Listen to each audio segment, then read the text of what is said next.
Di sini kita akan mengulas aneka jenis pakan alternatif untuk treatment cana maru seperti cicak, kelabang, belut, kroto dan lain sebagainya. Kita menyebut pakan ini sebagai pakan alternatif karena jenis pakan ini jarang digunakan oleh kiper cana maru. Sebagai referensi awal, ikan predator seperti cana maru membutuhkan lebih dari 50% protein dan kurang dari 8% lemak untuk asupan hariannya.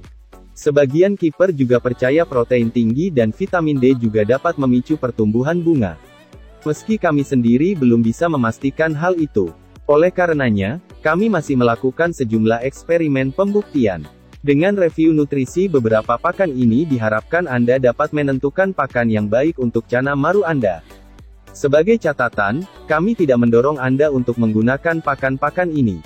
Video ini hanya sebatas topik diskusi bukan video edukasi. Yang pertama adalah cicak rumah.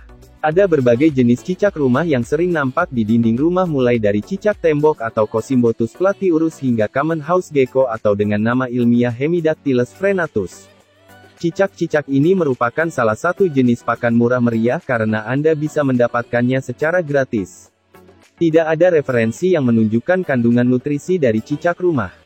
Namun beberapa pakar nutrisi berpendapat cicak rumah memiliki nutrisi yang tidak jauh berbeda satu sama lainnya yaitu protein sebesar 20,8%, lemak sebesar 3,5% dan serat sebesar 1,2%. Cicak juga tinggi akan zat besi, potasium dan magnesium. Cicak juga sedikit mengandung kalsium, fosfor, tembaga dan mangan.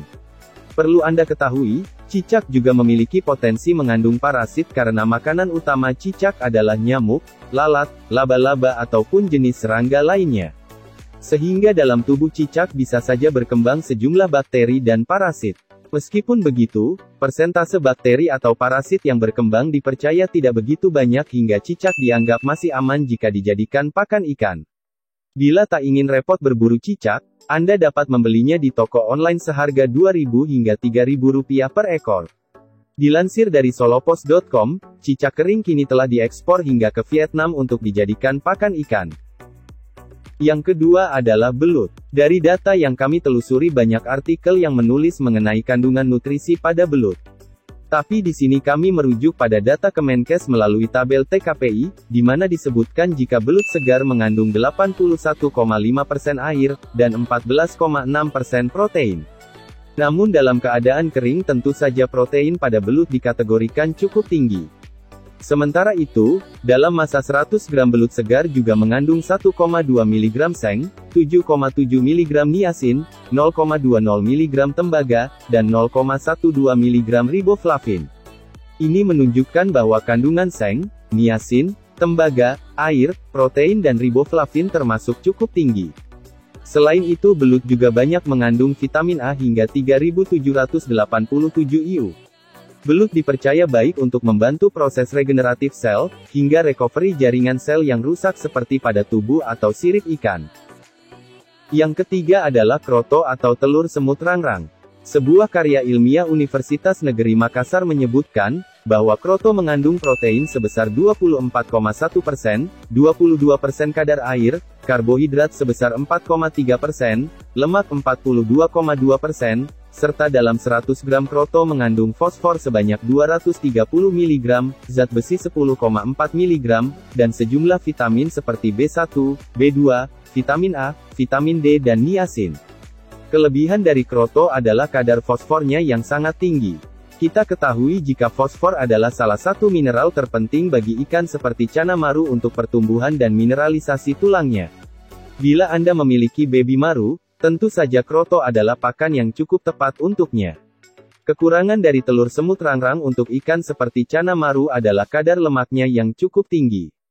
Sehingga pemberian pakan dengan kroto ini tentu perlu dibatasi. Kedepan, kami juga akan mengadakan eksperimen kecil treatment baby maru dengan kroto sebagai pakan utama. Tunggu dan simak di channel ini. Nice. Yang keempat adalah kecoa rumah. Ada 4 jenis kecoa rumah yang sering ditemui di Indonesia antara lain adalah kecoa Jerman, kecoa Amerika, kecoa Australia dan kecoa bergaris coklat. Untuk kecoa ini tak banyak yang dapat kami simpulkan. Selain minim referensi, kami juga tidak pernah memberikan pakan kecoa kepada cana maru. Alasannya cukup umum, yaitu kecoa rumah merupakan salah satu serangga yang sangat berpotensi membawa bibit penyakit dan parasit jika dijadikan sebagai bahan pakan. Namun bila Anda ingin mencoba kecoa sebagai pakan maru, Anda dapat memilih kecoa dubia, kecoa Madagaskar ataupun ceremende. Menurut penelitian di Fakultas Peternakan Universitas Brawijaya, kecoa rumah memiliki nilai protein berkisar 18%. Jauh lebih kecil dibanding nilai protein kecoa dubia ataupun ceremende. Yang kelima adalah kelabang.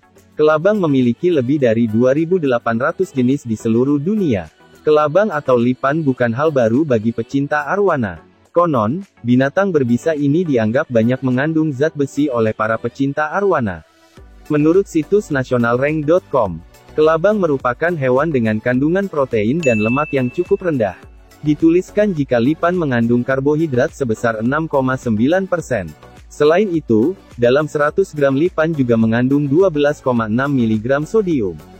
Dilansir dari waterlife.com, kelabang atau lipan digunakan sebagai pakan arwana karena efek racun yang dimilikinya.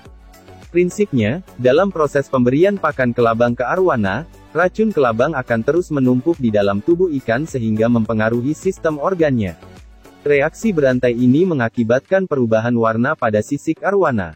Para penghobis arwana percaya jika mereka tidak boleh memberi makan kelabang terlalu banyak untuk arwana. Di sisi lain, racun kelabang juga mengandung enzim metaloprotease yang bisa merusak jaringan kulit.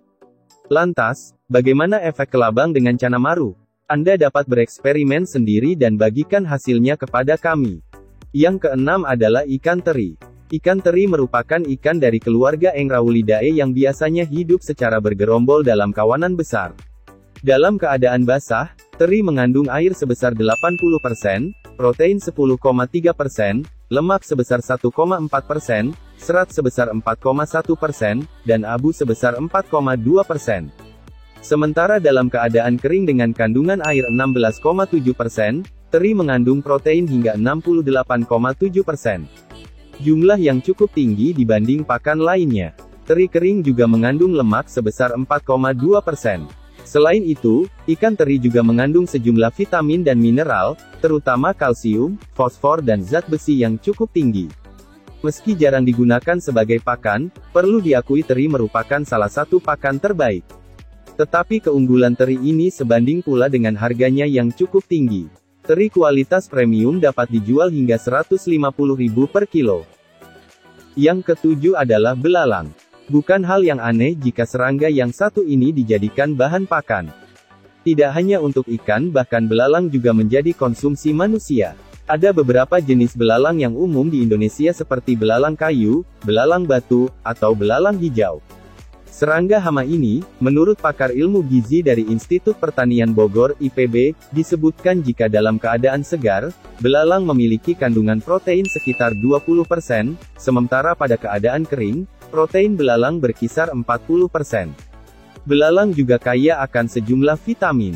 Belalang juga mengandung mineral penting yaitu zat besi, sodium, mangan, fosfor, magnesium, tembaga, dan yang pastinya belalang cukup tinggi kalsium. Yang harus diperhatikan jika menggunakan pakan belalang adalah infeksi cacing parasit. Pastikan Anda mencuci bersih belalang sebelum diberikan kepada cana maru.